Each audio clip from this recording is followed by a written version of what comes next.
Suspense, which is usually heard at this hour on Thursday nights, is taking its customary summer holiday. Suspense returns to the air 2 weeks from tonight, on Thursday, September 1st.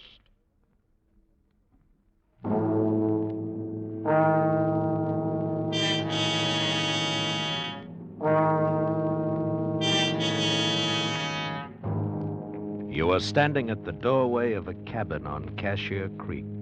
Up on the ridge, the bloodhounds have caught your scent, and between you and a fortune, between you and escape, yawn the white jaws of a deadly cottonmouth.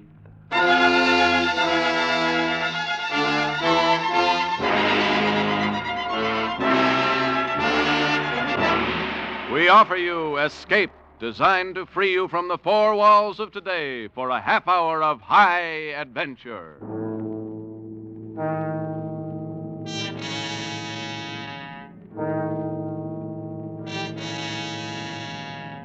Tonight, we escape to the worn-out acres of a poor farm somewhere in the southern mountains with Irvin S. Cobb's great tale of vengeance, Snake Doctor.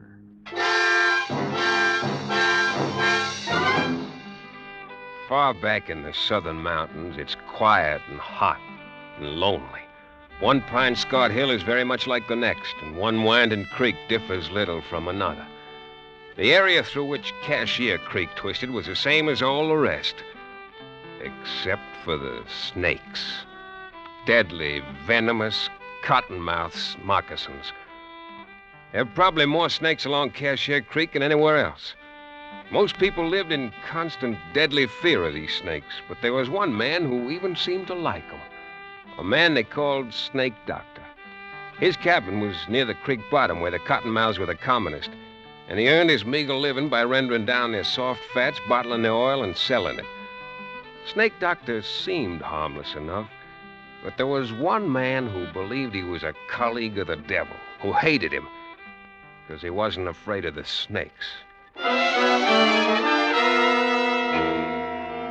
This man was Jafe Mourner, the Snake Doctor's nearest neighbor. Jafe was that dangerous kind of man who suspected, feared, and hated anything he didn't understand. And he understood neither cottonmouths nor the Snake Doctor. Jafe was ornery, ignorant, and shiftless. He'd rather shoot squirrels than chop cotton. He'd rather fish than hoe corn. And that's what he's doing now. Fishing down at the Big Hole with his son and heir, Finney, who's old enough, but not quite bright enough to handle a gun. Missed him, doggy. Finney, you blame fool. I told you not to touch my gun. Tromp on him, Pa, before he gets in the creek. What? The cottonmouth. What? Tromp on him in front of you. Cottonmouth. The varmint. The unearthly varmint. You got him, Pa. Keep your foot on him. We'll stop fetch a stick. You don't need to, son. He's dead. Now come here. Pa, how'd he hit anything with that rifle? I had a bead draw right on him, and I... You darn fool! What'd you do that for, Pa? Stirring up that filthy snake whilst I'm a-fishing. Heck, he was sunning himself not more than 2 feet from you.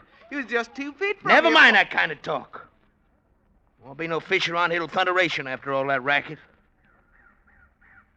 Well, come on, let's go home and get us some victuals. Jafe Mourner tossed his bait can into the creek and threw a stick after it. He stood there watching the stick drift slowly toward the Big Hole where the creek widened behind a jam of driftwood. Jafe watched as the eddy caught the stick and sucked it beneath the dam. Come on, Pa. Jafe was curious.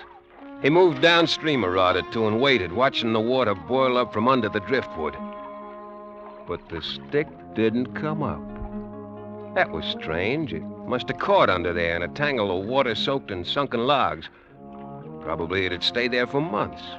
Perhaps stay there always. Let's get some victuals, Pa. Jafe thought about this, and an idea began to form in his slow mind as he and Finney started for home.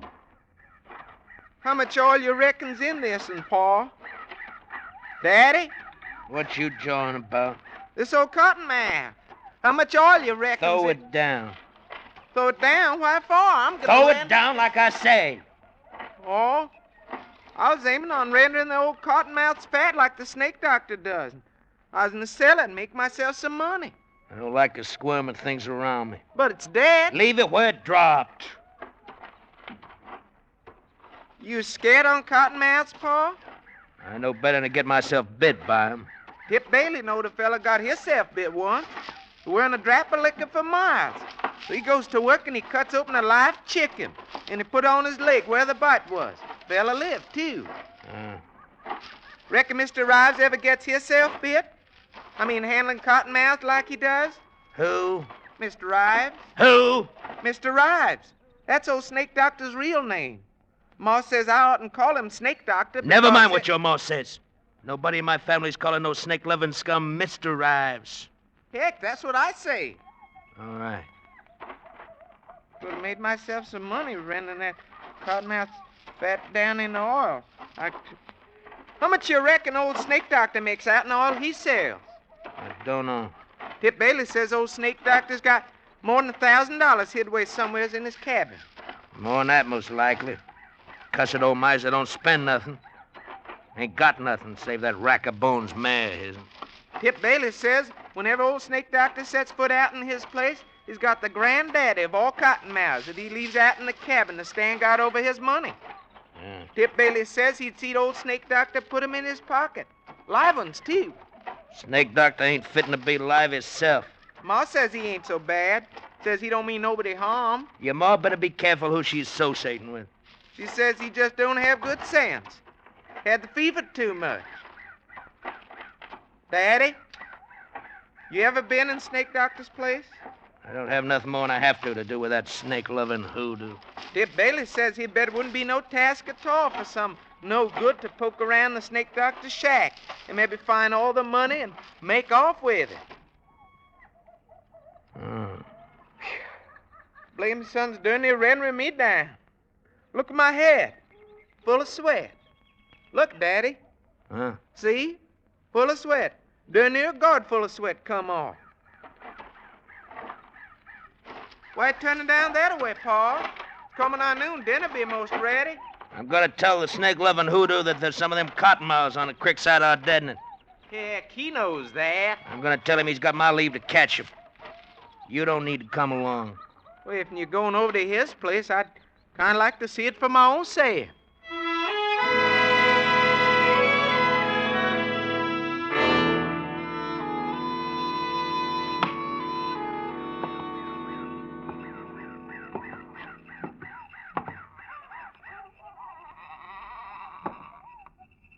Go on in, Pa. He ain't at home. Elsewise, he'd have showed himself by now. I reckon. Can you see any snakes? I told you to keep an eye out for it. I bet it's in one of them chinks, Pa. Pa, I bet the money's in one of them. I ain't looking for no money. Must be a dang snake itself, living in a place like this. I know you ain't looking for any money, Pa, but if'n you was, wouldn't you look at that there chink right up there?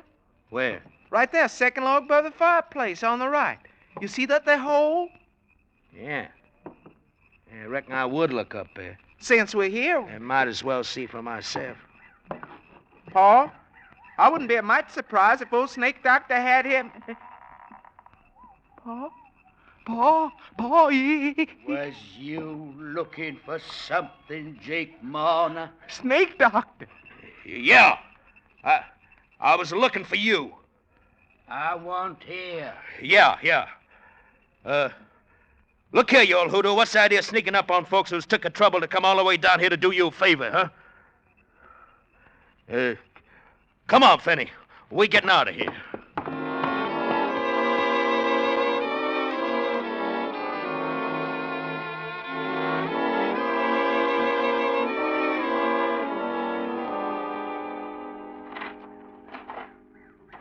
Yes, sir. Like as not, he had a dang old moccasin squirching around in his pocket whilst he was talking to you. Daddy, do you mind how his eyes was when he come in? Do you mind how he kept looking up at the wall where I said I bet he had the money between the chinks? Fenny, What? don't you say nothing to your ma about us being at the snake doctor's place, you understand? Why should Well, I? just don't. And don't you go nigh it again. Cuss old varmint.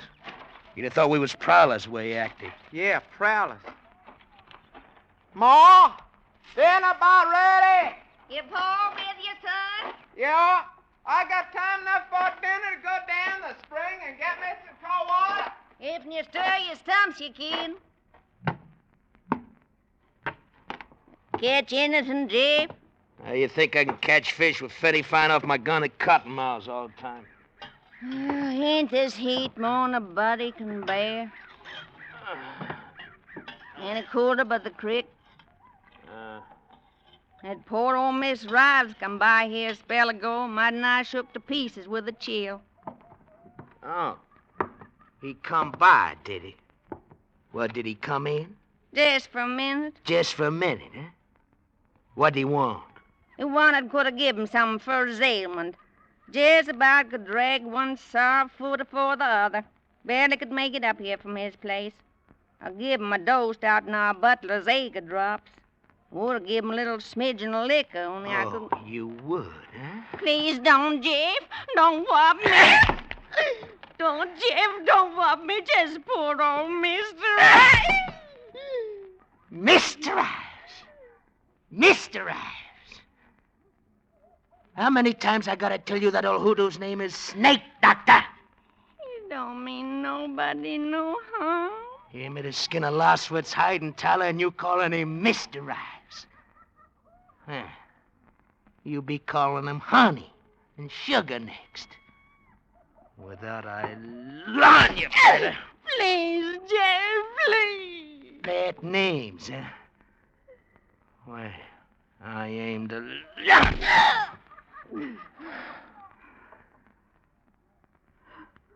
What's his name now? Well? What's your poor Mr. Rives' name now? Snake Doctor.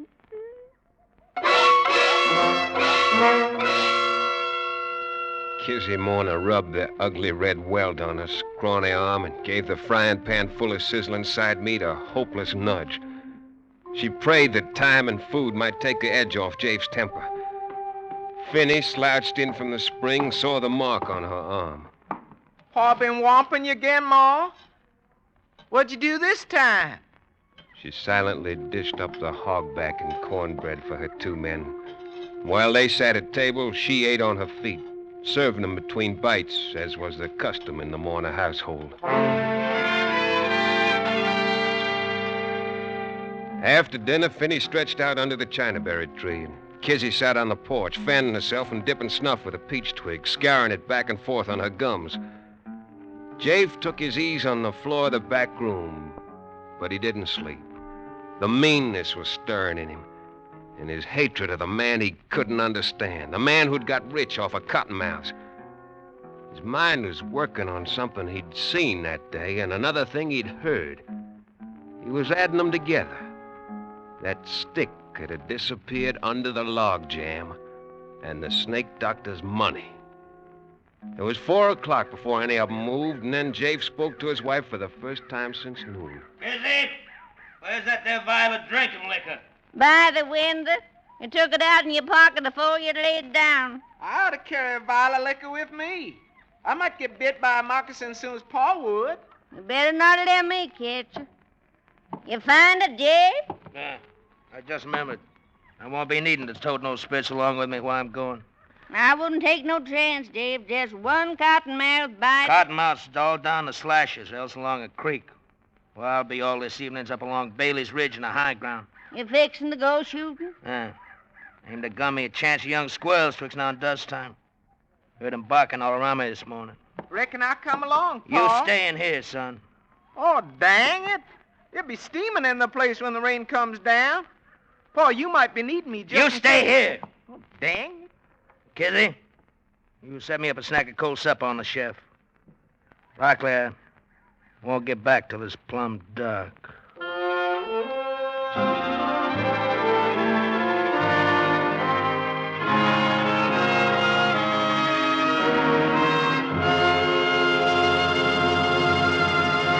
In just a moment, we'll return to the second act of Escape.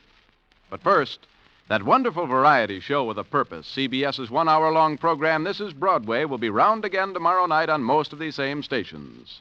Comedian Abe Burrows, Broadway playwright George S. Kaufman, Master of Ceremonies Clifton Fadiman will all be here, playing host to the top stars of show business. Hear these top stars and their top acts. Then listen closely as the expert showmen on This is Broadway help them with show business problems. And now, we return to the second act of Escape and tonight's story, Snake Doctor.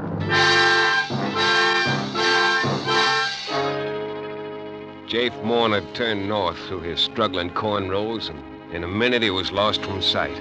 He kept on for nearly a mile till he came to a wild red mulberry tree. Where there are mulberries, there are bound to be squirrels. Very neatly, he shot 2 young grays right through the head. But Jafe was a master marksman.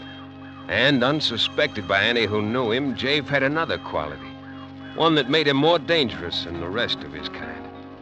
Jafe had an imagination. Today it was in excellent working order. He tied the brain squirrels together and swung them over his shoulder. If needed, they'd be his alibi. And then he sat down under a tree for a while.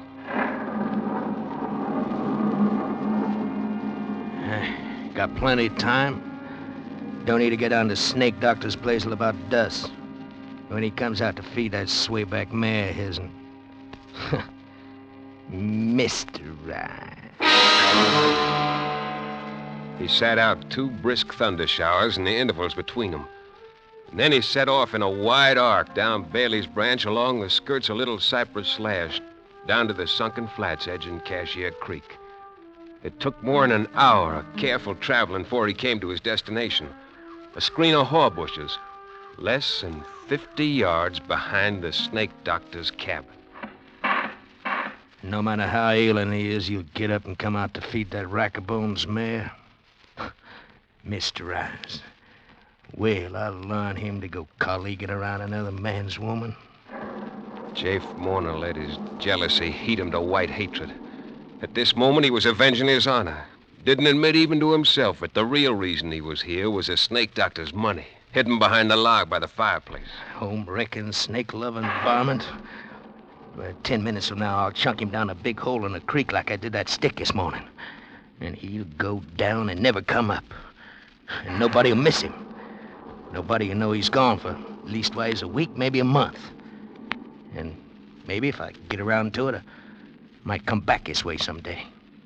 Poke around that cabin of his'n, just to see if it's true, his having all that money hid away. Jafe Morner's speculations were cut short. The cabin door opened and a figure stepped out into the growing dusk and walked toward the stable. He saw the Snake Doctor's loppy old straw hat and his dark coat drawn over a pit. At this distance, he couldn't miss. And he didn't. The figure jerked backward and then went face forward. Jafe started for him, then he stopped. His eyes bugged. His mouth formed a scream that he couldn't utter. His rifle dropped to the ground. He had just killed the Snake Doctor, killed him dead with a .32 caliber slug through the head. And there on his door still stood Snake Doctor, whole and sound, staring at him. Jafe Morner, what have you done? The scream came at last, for Jafe Morner had seen the devil. The Snake Doctor who arose alive from his bullet-riddled body. Jafe whirled and ran into the deep, darkening woods, whimpering like a whipped puppy as he tore through the brush. Escape. He must escape this thing. He must get under the shelter of a sound roof. He must have the protection of 4 walls around him. He ran and ran for hours. It was close to midnight when he came out on a dirt road a short distance southeast of his own land. Beyond the next bend, he'd be in sight of home.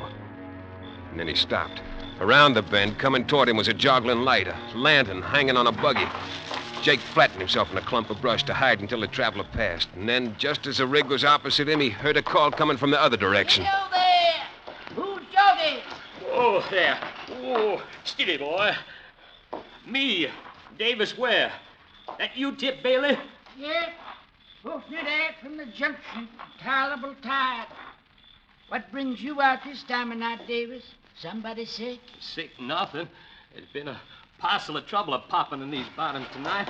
Steady, boy. Steady. What do you mean? A killing. That's what I mean. You don't say. Who got killed?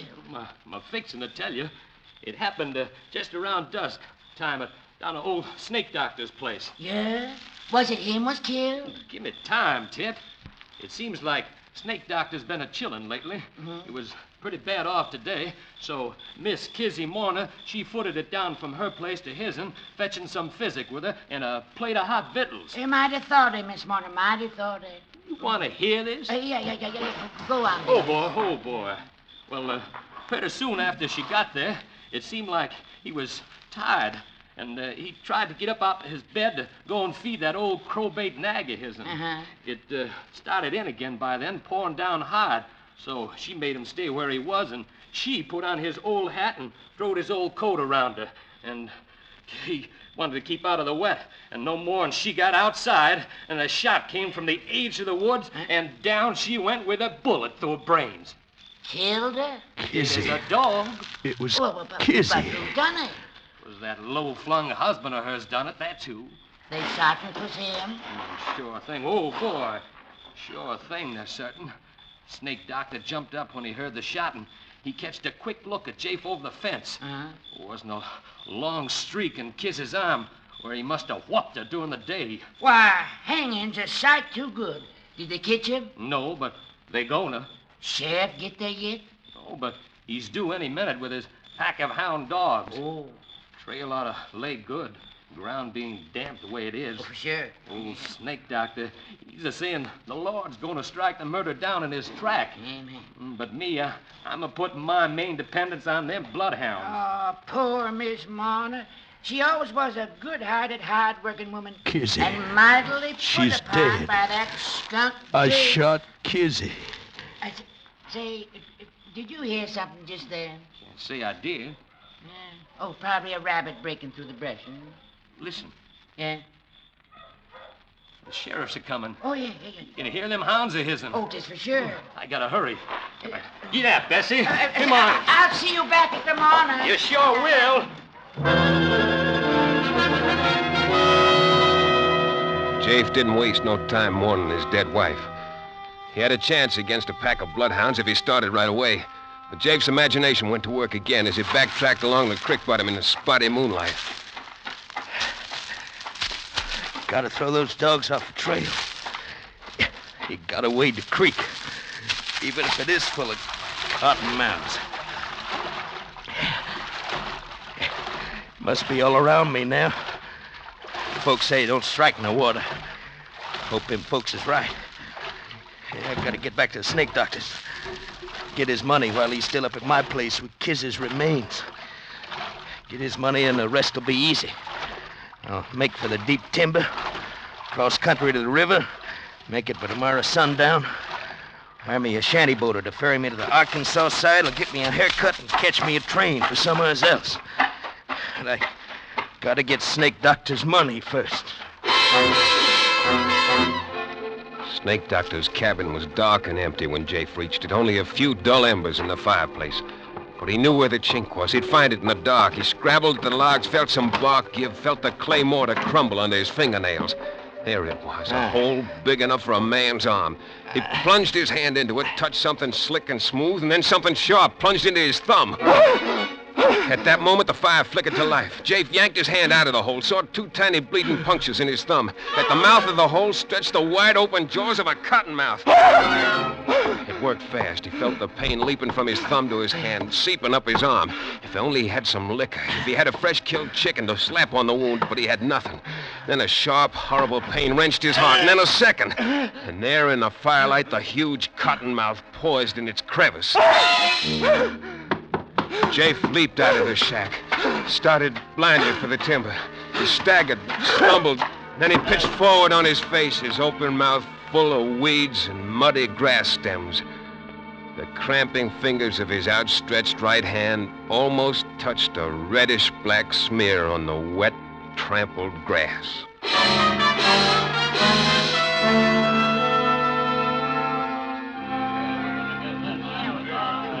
Rotten riddance, by gravy. I'd call it that, wouldn't you, Doc? I reckon there's a sort of rough justice in the way he died. Look, his hand reaching out, just about touching the blood where his woman fell. But in all my life, I've never known but 2 or 3 people actually was bitten by water moccasins. And until tonight, I've never had personal knowledge of anybody dying from the bite of any kind of snake. Is a fact. You know that crazy. I'm going to take that rifle off of you, Finny Morner. I'm going to kill the dang reptile that killed my pa. That Mourner's boy kicking up the fuss? Yep, and no good like his paw. Let go of me. I'm my own boss now. What's the trouble, Tip? Oh, Finny here's went out in his head. I'm going to kill the snake that bit my paw. Then I'm going to give that snake doctor a whumping for keeping a reptile in this place. Your pa got what was his due, Finney. Snake doctor ain't to blame. He's a hoodoo devil. Looky here, boy. Mr. Rives give me all his savings, nearly $100, to pay for burying your mother decent. That's how much he thought of her. Now go on home. Behave yourself. I'm going to get Go on, Finny. There ain't no reason for you hanging around here. Somebody ought to kill that reptile that bit my paw. Doc, just a minute ago you started to say something about snake bite not killing. But how about them 2 marks on his thumb? Them snake's gashes like some I've seen. No, that don't explain how it... Huh? Oh, it's Finny Morner. He's in the cabin. The fool kid. Come on, Doc. He's probably shot. Well, we'll soon find out. I shot it, but I didn't hit it. It's going to get me like he got my paw. He said he shot at something in the cabin. Come on, Doc. Let's go see. All right, we'll find out. I don't see anything. Oh, Finney's had enough happen to him yesterday and today to upset even a bright boy. So we can't... Oh. There it is. What? That cottonmouth up there in that hole in the log. Oh, that. Snake doctor told me about that varmint. Look at him closer, David. No, sir. Not me. Go ahead. It's just a stuffed snake. Stuff? Mm-hmm. Snake doctor believes in precautions because that hole's where he hides his money. That snake would scare away anybody who didn't know it was stuffed. But just to be sure, old snake doctor lined the hole with coils of barbed wire. Oh, I see. You mean them marks on Jafe's thumb was got off the barbed wire? That's right, sir. Lots stronger hearts than Jafe Mourner's would stop beating at a scare like that. Well, I'll be switched. Old snake doctor's a cute one, ain't he?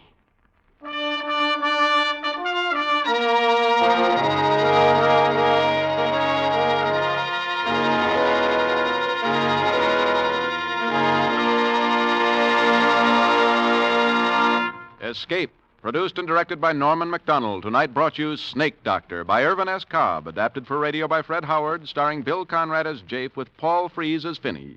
Featured in the cast were Ira Grossell as the narrator, Bill Lally, Ruth Parrott, Wilms Herbert, and Edgar Barrier. Music is conducted by Wilbur Hatch. Next week... You are groping through the midnight dimness of a gigantic department store, and suddenly you realize that 100 eyes are staring at you from the shadows, and 100 hands are reaching for your throat, and your most urgent desire is to escape.